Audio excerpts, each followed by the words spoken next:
Hi friends, very good evening to all of you. నేను ఇప్పుడు మంతెన ఆశ్రమంలో ఉన్నాను, తెలుసు కదా. మార్నింగ్ ఈరోజు ఒక వీడియో పెట్టాను, ఏంటో గెస్ట్ చేయమని. ఆల్మోస్ట్ అందరూ కరెక్ట్గానే గెస్ట్ చేశారు, అదే మంత్రిగానే కలిసి ఉంటారు అని. 100% మీకు గెస్ అయితే కరెక్ట్ అండి.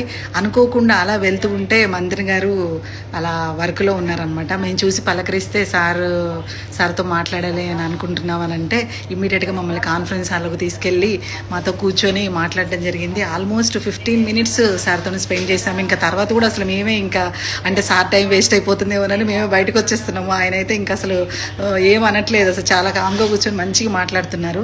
మాట్లాడడంలో మధ్యలో నేను చెప్పాను అనమాట, ఇట్లా ఇన్స్టాగ్రామ్ రీల్స్ చేశానండి, చాలా బాగా మూవ్ అవుతున్నాయి, అందరూ చూస్తున్నారు, చాలా డౌట్స్ అడుగుతున్నారు నన్ను, అవన్నీ కూడా మళ్ళీ నేను క్లారిఫై చేస్తున్నానంటే ఏవమ్మా వీడియోస్ చూపించమ్మా అని చెప్పి ప్రత్యేకంగా ఒక 4-5 వీడియోస్ చూడడం జరిగింది, మెచ్చుకోవడం కూడా జరిగింది. ఇంకా ఇది చాలా మంచినే స్ప్రెడ్ చేస్తున్నామమ్మా, చాలా మంచిది, ఇలానే చెయ్యి అని చెప్పారు. నాకైతే చాలా బూస్టింగ్ అనిపించింది అసలు. ఇంకా ఇంకా ఇంకా మంచి మంతెన ఆశ్రమం గురించి ఇంకా అన్ని విషయాలు ఇంకా మీతో షేర్ చేసుకోవాలని ఇంకా ఎక్కువ రెట్టింపు ఉత్సాహం వచ్చింది.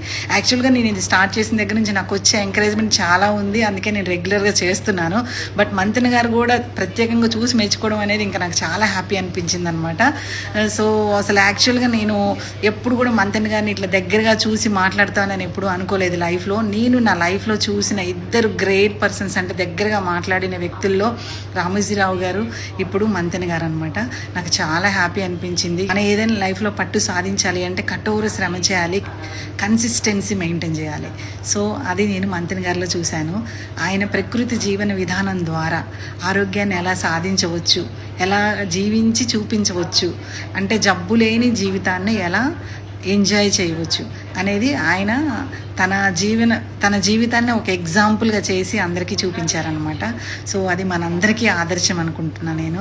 ఆయన అంతలా చేయడం చాలా కష్టము. అట్లీస్ట్ ఒక 10%, 15% అయినా మనం కొన్ని పాటించగలిగితే మన లైఫ్లో ఆల్మోస్ట్ మనకు వచ్చే అంటే మనం ఇబ్బంది పడే జబ్బులు కానీ అట్లాంటివి ఆల్మోస్ట్ ఒక 60 to 70% తగ్గించుకోవచ్చు అని నాకు అనిపించింది అనమాట.